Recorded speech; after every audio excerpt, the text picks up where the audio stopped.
It's the summer of 1676. In a quiet convent in Sicily, a Benedictine nun is discovered in her cell in a state of absolute horror. Her face, smeared with ink. In her trembling hands, she clutches a letter. But this wasn't any ordinary letter. It was written in a bizarre combination of symbols and languages: Latin, Greek, Arabic, even some unidentifiable characters. When the nun is finally able to speak, she makes a shocking claim. This letter, she says, was dictated by the devil himself, who was trying to force her to abandon God. Now, at first, this sounds like the stuff of medieval legend, right? But this isn't just folklore.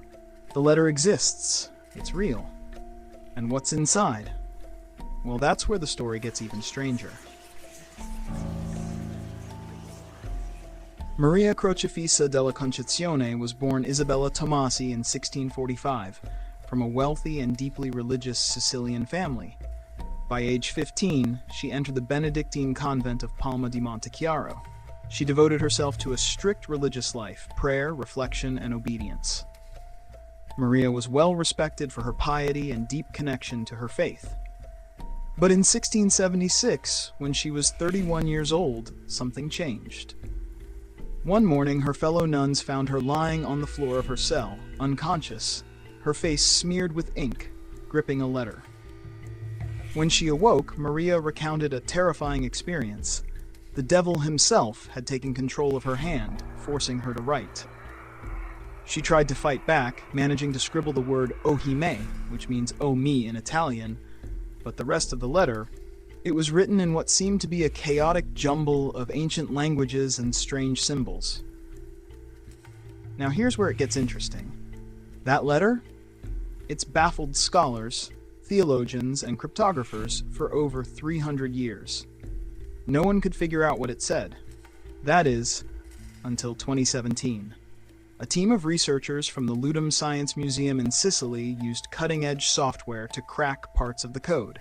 And what they found was unsettling. One phrase reads, "God thinks he can free mortals." But this wasn't all. The letter also contained ominous messages that mocked faith, ridiculed human belief in salvation, and painted a bleak picture of divine mercy.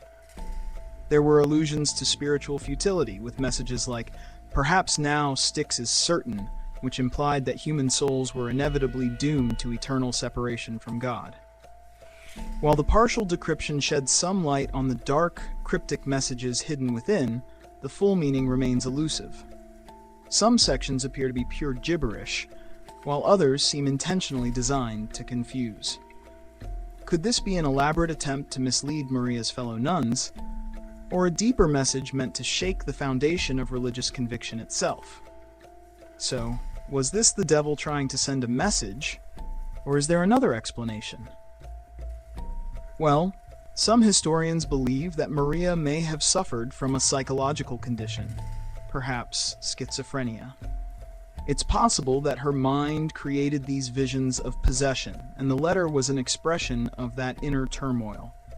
Others suggest Maria might have been far more intelligent than we give her credit for.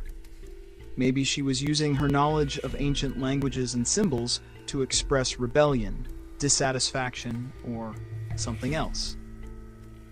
Whatever the case may be, Maria lived the rest of her days in the convent. The other nuns continued to revere her for her devotion, despite the unsettling mystery that surrounded her. The letter?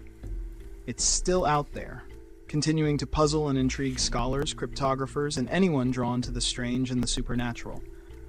Was Maria truly possessed by the devil himself? Or was this the cry for help of a troubled yet brilliant mind?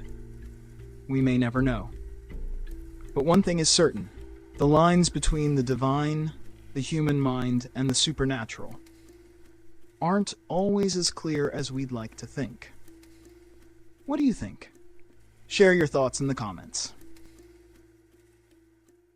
Thanks for watching. If you enjoyed this video, please support the channel. Don't forget to like, comment, and subscribe, and hit the bell icon to stay updated.